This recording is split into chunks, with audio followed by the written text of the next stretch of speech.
नमस्कार दोस्तों, आज के इस वीडियो में हम आकृति श्रृंखला पर आधारित प्रश्नों को हल करना सीखेंगे।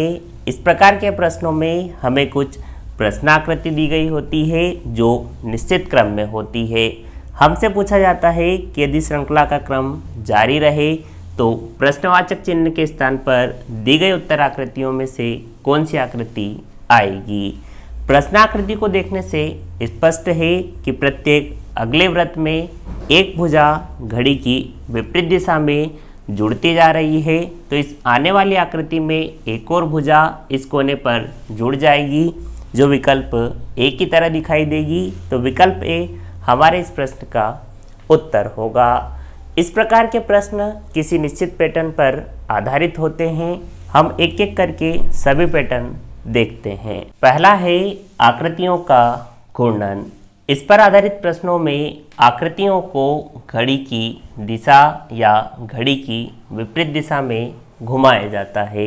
जैसे प्रश्नाकृतियों को देखने से स्पष्ट है कि प्रत्येक अगली आकृति घड़ी की दिशा में 45 डिग्री से घूम जाती है।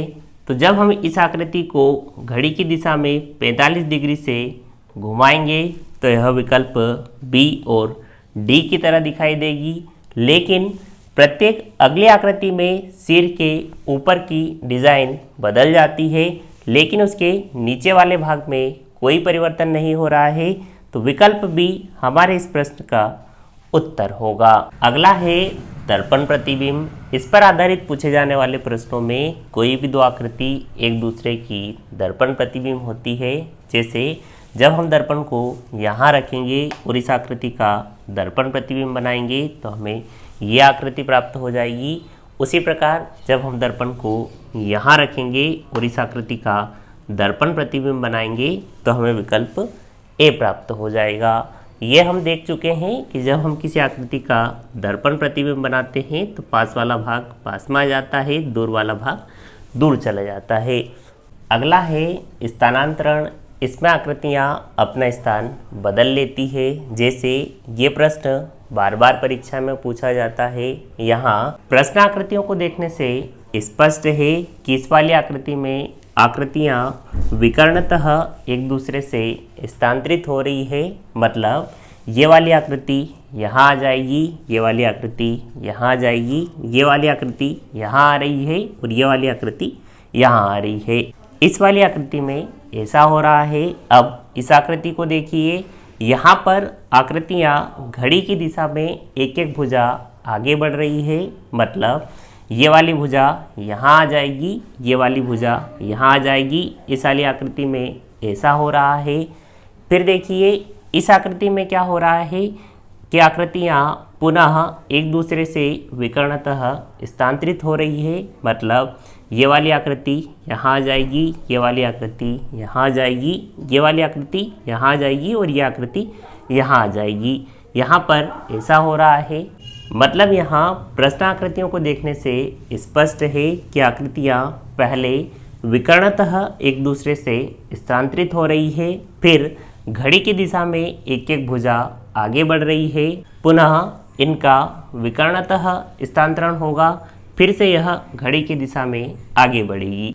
तो जब यह आकृति घड़ी की दिशा में एक एक भुजा आगे बढ़ेगी तो ये वाली भुजा यहाँ पर आ जाएगी, ये वाली भुजा यहाँ पर आ जाएगी। ऐसा कौन से विकल्प में हो रहा है? विकल्प सी में। तो विकल्प सी आपके इस प्रश्न का उत्तर होगा।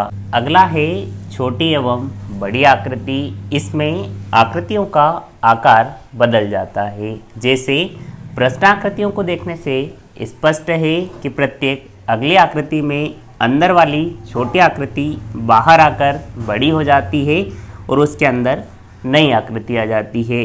तो इस अगली आकृति में ये अंदर वाली आकृति बाहर आकर बड़ी हो जाएगी और उसके अंदर नई आकृति आ जाएगी।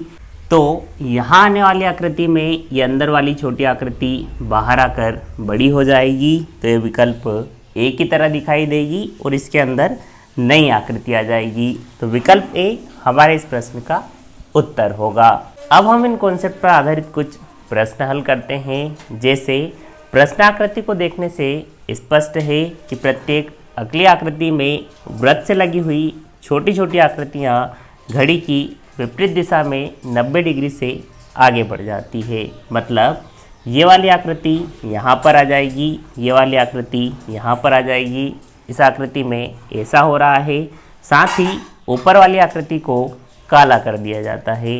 तो यहाँ प्रश्नवाचक चिन्ह के स्थान पर आने वाली आकृति में जब ये वाली आकृति 90 डिग्री से घड़ी की विपरीत दिशा में आगे बढ़ेगी तो ये वाली आकृति यहाँ पर आ जाएगी। ऐसा कौन से विकल्प में हो रहा है?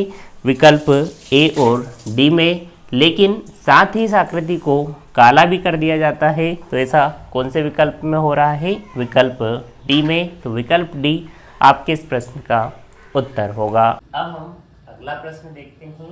प्रश्न आकृतियों को देखने से स्पष्ट है कि पहले यह आकृति 45 डिग्री से घड़ी की दिशा में मुड़ जाती है और इसके सिरे पर दो रेखाएं जुड़ जाती है। साथ ही दूसरे सिरे की आकृति पलट जाती है।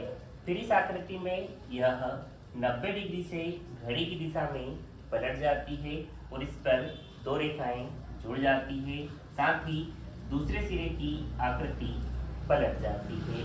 मतलब इसमें हर बार 45 डिग्री की वृद्धि हो रही है।